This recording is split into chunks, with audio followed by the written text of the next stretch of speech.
Yo, what's up, guys? I just ended another recording because, like, I was literally just sitting here, like, reading most of the time. I'm gonna, like, now that I've read through these entire things, I'm kind of like blast through it and give you guys the important things. So, obviously, we got a new event coming. We got new shops coming. We get a dupe selector coming. There's going to be a lot of new content. You can't use your old saves in the seasonal content. You can only get new saves in the new chaos to do the new content with. So, that's what we're going to be doing. My chaos guide will likely still apply to how you do that.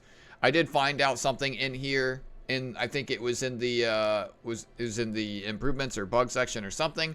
Apparently, the amount of epiphanies you get is catered to the depth of the chaos you're doing.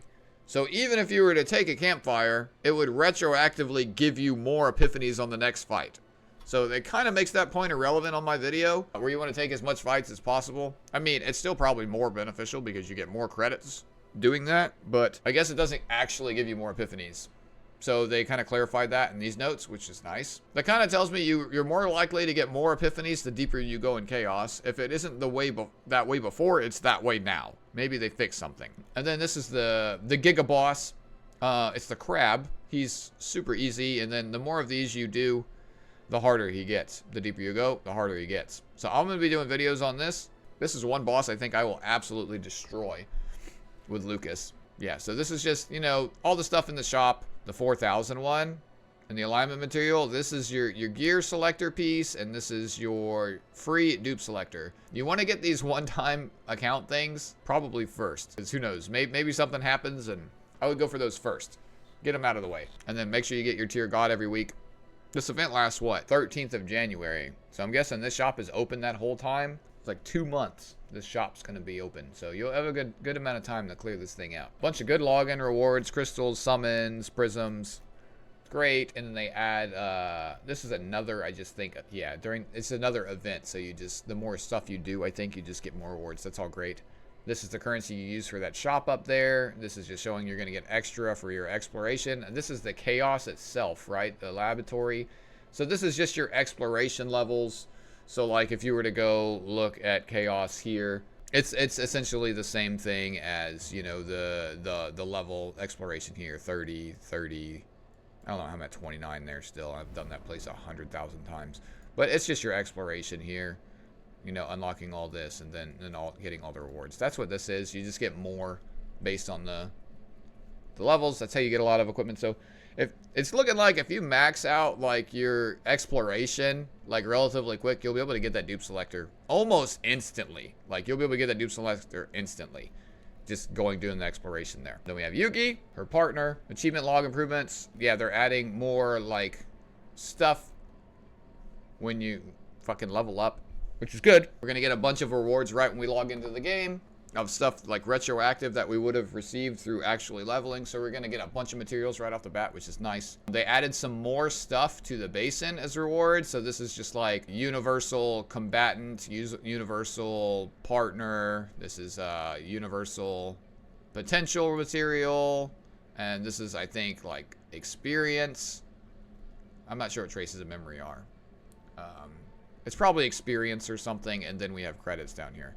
Everything is a different name, which is kind of crazy. They added new items to the shop as well, so that is this shop here, the Zeronium shop. This shop was kind of bad, in my opinion. So you just bought this stuff, and then, like, you didn't really need anything else. I think I actually bought credits. I dumped the rest of this material into credits, because I don't want any of these. I don't need them. So that's what I did. I just dumped all of that in the credits because I wanted more credits.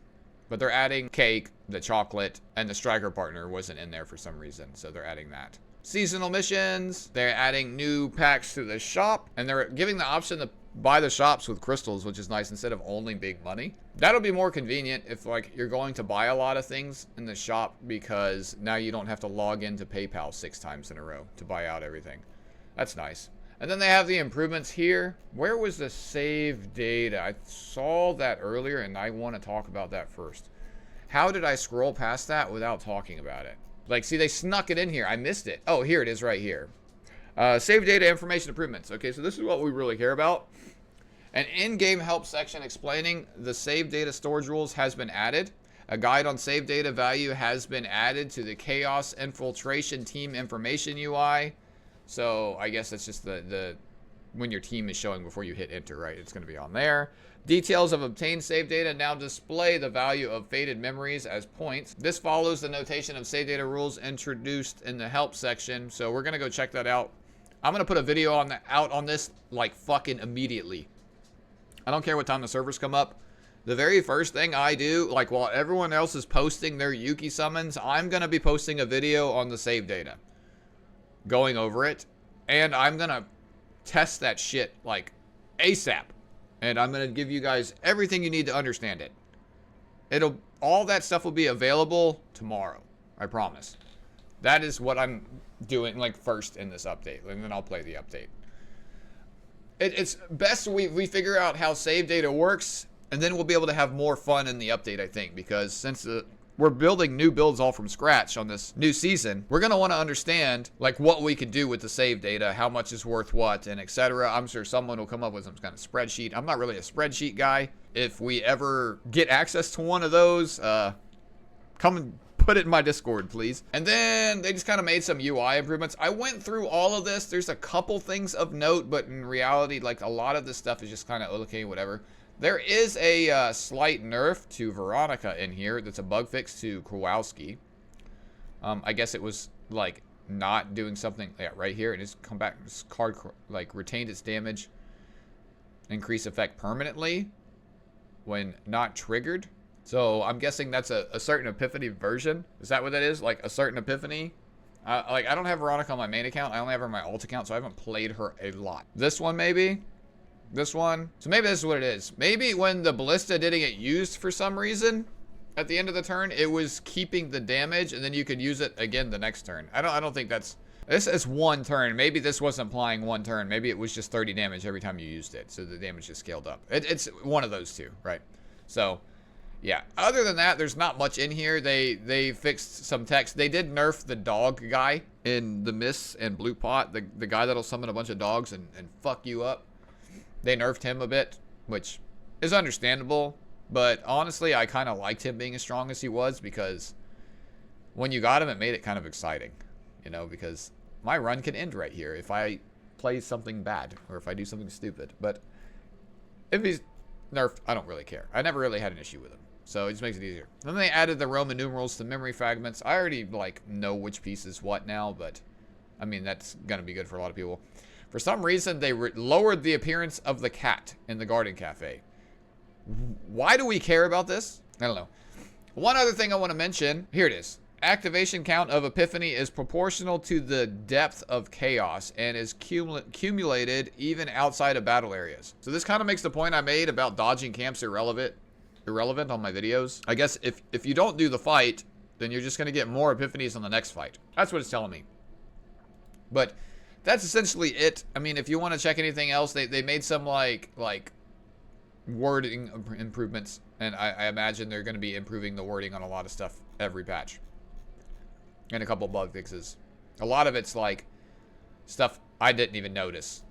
Like I want to say 80% of the stuff in here is stuff I've never seen. There's one where Mika's heal on her E2 was doing overhealing and it was giving you more max HP. They fixed that. That's one thing I noticed. I didn't notice any, like almost anything else. But that's going to be it, guys. I don't want to drag this on. I want this video to be like quick and sweet. Look out for my save data stuff coming, and I'll be doing a lot of videos on the content in the season, obviously. And yeah, I'll catch y'all later.